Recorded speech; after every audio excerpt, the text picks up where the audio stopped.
Europe 1, il est 7h39. Votre invité, Mathieu Béliard, le député La République En Marche, Stéphane Séjourné. Bonjour Stéphane Séjourné. Bonjour Mathieu Béliard. Et merci d'être avec nous en direct ce matin. Vous êtes en studio, vous avez réussi à arriver. Exactement, c'est compliqué de venir chez vous, mais j'y suis arrivé. Bon, pas de télétravail quand on est invité sur Europe 1 le matin. Eurodéputé La République En Marche, je le rappelle.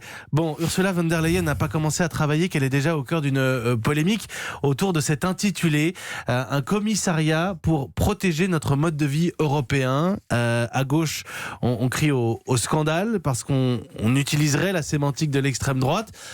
Du côté de la droite un peu plus dur, on se satisfait. Quelle est votre position ? Oui, à partir du moment où il y a un doute sur cet intitulé, et moi c'est ce que j'ai dit en réunion de mon groupe, et puis c'est ce que je dirais y compris dans l'hémicycle cette semaine, il faut pouvoir changer cet intitulé. Moi je ne sais pas trop ce que ça veut dire objectivement le mode de vie européen. On aurait pu avoir d'ailleurs un débat sur la question de la civilisation. C'est un sujet qui nous a impacté pendant la campagne des européennes, puisque entre Bellamy, nous, on avait une différence en tout cas de vision sur la question de la civilisation européenne. Il existe Bellamy considérait pour le coup que c'était la civilisation judéo-chrétienne. On considérait que c'était une question d'état de droit, de valeurs que portait l'Europe. Ça, on aurait pu avoir un sujet de discussion autour d'un titre comme ça.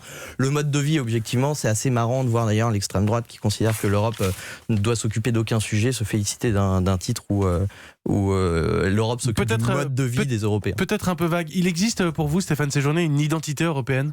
Oui, moi je pense qu'il y a une identité européenne. Il y a surtout beaucoup de valeurs qu'on partage pour le coup entre États membres. La question des démocraties et de la manière dont justement on envisage la liberté des journalistes, l'indépendance de la justice, toutes ces questions qui portent les lumières européennes et qui ont fait aussi la construction européenne. C'est des sujets pour le coup qui nous sont communs à tous les députés européens et à toutes les institutions. Sur cette polémique, la présidente de la Commission européenne, je le rappelle, Ursula von der Leyen, n'a pas encore commenté, si ce n'est un tweet avec l'article 2 du traité de Lisbonne, dans lequel on reprend les valeurs fondées sur les valeurs, respect de la dignité humaine, de liberté, démocratie, tolérance, justice, solidarité, l'égalité.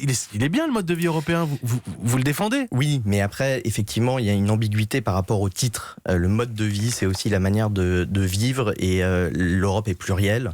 Et personne ne va nous dire comment vivre en Europe.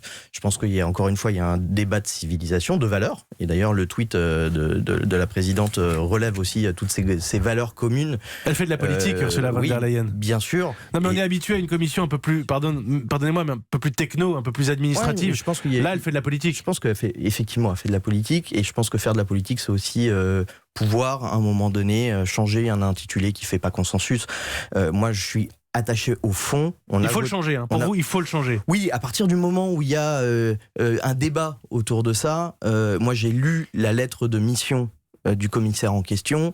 On retrouve d'ailleurs un certain nombre de sujets que nous on porte sur ces grandes questions, notamment migratoires, avec l'asile commun, une forme de convergence en tout cas des critères. Et puis je pense qu'à ce moment-là, s'il y a un débat, il faut pouvoir changer le titre, puisque le fond et la lettre du commissaire sont plutôt justement en raccord avec ce que nous on a voté. C'est vous qui le demandez ou votre groupe demandera qu'on change le titre ? Non, le groupe demandera s'il y a une ambiguïté qui reste en plénière. Et puis on verra bien si on arrive pendant les auditions à comprendre ce qu'il y a peut-être derrière ce titre, puisque les parlementaires européens, comme vous le savez, seront amenés à auditionner chaque commissaire européen dans les prochaines semaines. C'est comme si à l'Assemblée nationale, les parlementaires faisaient passer chaque ministre, et chaque ministre devait avoir une majorité des voix pour pouvoir continuer son exercice de son mandat. Dominique est en ligne avec nous depuis la Corse au 39-21. Bonjour Dominique. Bonjour Europe 1, bonjour à votre invité. Bonjour. Soyez le bienvenu Dominique, vous êtes loin du trafic parisien en Corse, mais il y a quand même un peu de bruit derrière vous. Dites-nous, cette sémantique, elle vous gêne ? Un commissaire à la protection du mode de vie européen ? Non, un commissaire, non, pas du tout, parce que l'Union européenne a une identité, mais il faut que l'Union européenne ne s'enferme pas dans son entité. À savoir qu'il y a une notion de liberté à faire valoir. La liberté, disait Nelson Mandela, ce n'est pas seulement se débarrasser de ses chaînes, mais c'est de renforcer et de respecter la liberté des autres. Donc l'Union européenne peut s'enrichir également du flux migratoire, en quelque sorte.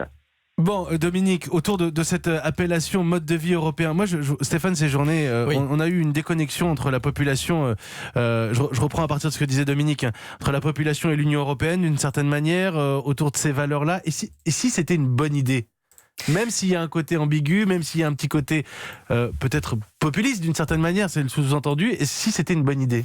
Non, ce que dit d'ailleurs votre auditeur Dominique, il a raison. C'est-à-dire que je pense qu'il y a des valeurs communes, qu'il faut pouvoir les partager, et que ça me choque pas qu'il y ait un intitulé d'ailleurs d'un commissaire européen qui montre qu'il y a des valeurs communes. Le seul sujet de ce titre, c'est que vous voyez bien qu'il y a une ambiguïté sur qu'est-ce qu'on met derrière le mode de vie. Et chaque d'ailleurs nationalité au Parlement européen met derrière le mode de vie, de par sa culture politique, de par aussi sa tradition, quelque chose de différent. Donc il faut pouvoir clarifier ce titre. Moi je suis pas du tout en désaccord sur la question par exemple du grand débat sur les civilisations européennes, sur qu'est-ce qu'on porte, quels sont les grands... Donc ça c'est des choses sur lesquelles on s'affronte d'ailleurs au Parlement européen, sur ce qu'il y a derrière. Par contre le mode de vie c'est un peu plus... vague, et puis il y a un mode de vie européen, ce sera ma dernière question. Il y a un mode de vie, est-ce qu'un Italien et un Suédois partagent un mode de vie ? Non, je pense qu'il y a des modes de vie européens. Par contre, il y a des valeurs communes, ce qui est différent. Merci Stéphane Séjourné. Merci beaucoup.